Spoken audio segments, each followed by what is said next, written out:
Welcome back. Tonight is super low-key, and I hope it can just be kind of a relaxing video for all of us. I just have some Chet Baker on in the background, and it's amazing. It's already New Year's. It's already 2026. I think, honestly, I'm ready for the 2030s, probably. I'm a little through with the 2020s. I think the pandemic was just so much, And I saw I saw someone say online, what was it, that 2025 felt like the 5th season of 2021, and that made sense to me.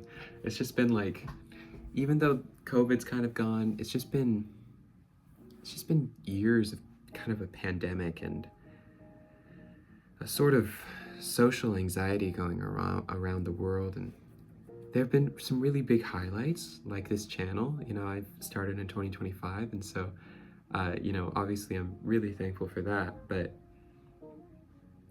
2025 just was chaotic. I mean, I feel like it's just weird how much has happened, and I'm ready for 2026 to be, like, almost boring, as long as it's safe and peaceful.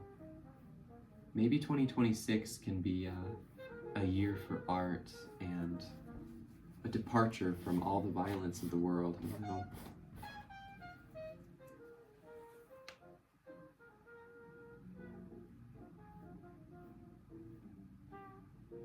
Just working on Thetis right now. I've been adding in some more blue to her sort of cloth, and I do want this to be more of a seaside sort of painting, almost oceanic, and so I've been using a lot of cerulean blue. And Thetis is such an interesting, I guess, an interesting person to be painting. I don't know much about her. I've been doing a little research on her in Greek mythology, but she kind of lived a sad sort of life, from what I've heard. But I think that's most mythological characters in the Greek mythology. There's something rather reassuring about Greek mythology, though, because each mythos, or each persona in the pantheon of Greek myths and Greek characters has a particular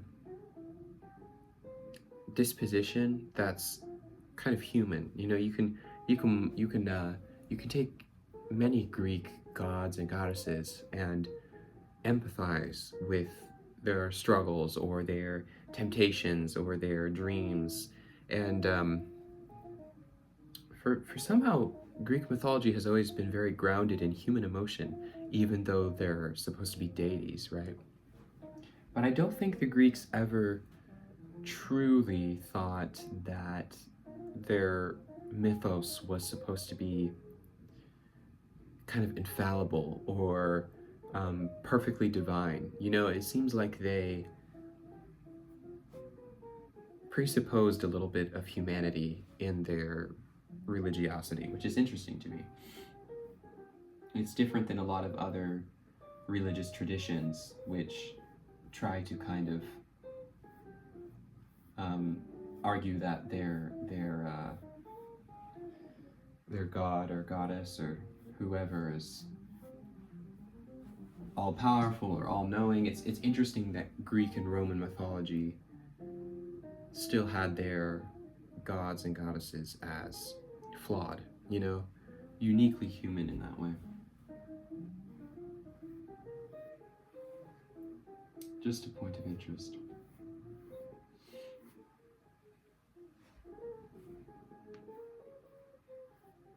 January for me hasn't, January isn't so much of a problem. I think it's really February, and if you get a cold March is tough to get through. It's February and March that are like the 2 months that are really tough. January, you got New Year's, you know, and you're coming off the holidays, and January is just basically an extension of December. It's not until you get into February when things are extremely cold, then it's really tough winter times.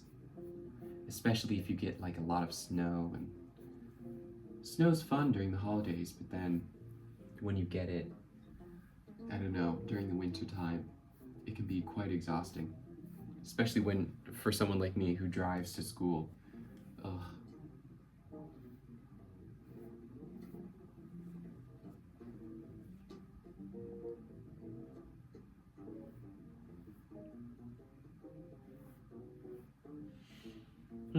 So relaxing to paint.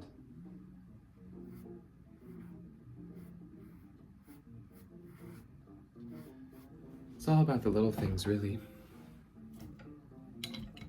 I mean, I've probably had... I get more comfort from my espresso machine than the big things in life. You know, it's always the little activities that make life worth living, like painting or playing piano. Ugh, look at these rubbish brushes. I keep them in their paint thinner so they get absolutely mauled. I mean, look at this. It's still keeping its form a little, but I like them that way. They add a little bit of a texture to the paint then. I don't really have a huge set of like really nice hog bristle brushes. I do have some organic brushes. They might be hog hair. Whoa, oops. But usually synthetic is just fine. But if you're gonna get synthetic brushes, I would advise purposely messing them up. You know, if you're getting synthetic brushes, there are probably two things that you want them for: either detail work, or you know, if you're painting skin, synthetic can be really good for layering, because you get an even stroke.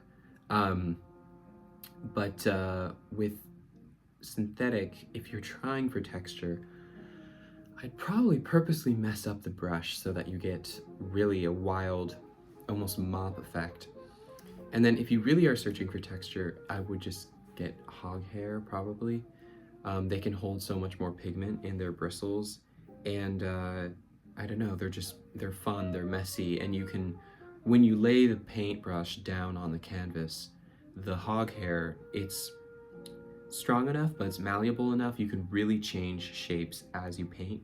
I find with synthetic brushes, it's tougher to change shape because it's plastic hairs, you know, and so they don't soak up a lot of the pigment. They just stay in the same shape. So, mini rant on brushes.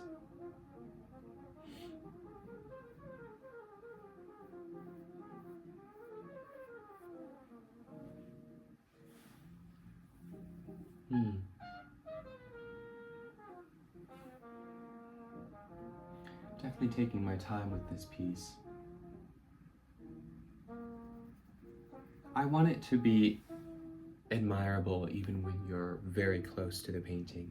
I don't think I want it to be one of those paintings that you can only admire from afar. I like those paintings for sure to see in the museum, and you know, it can be quite impressive, but I like when you can approach a painting and still rejoice in the process and still admire the artistry, even in up close and stuff. It can be really rewarding.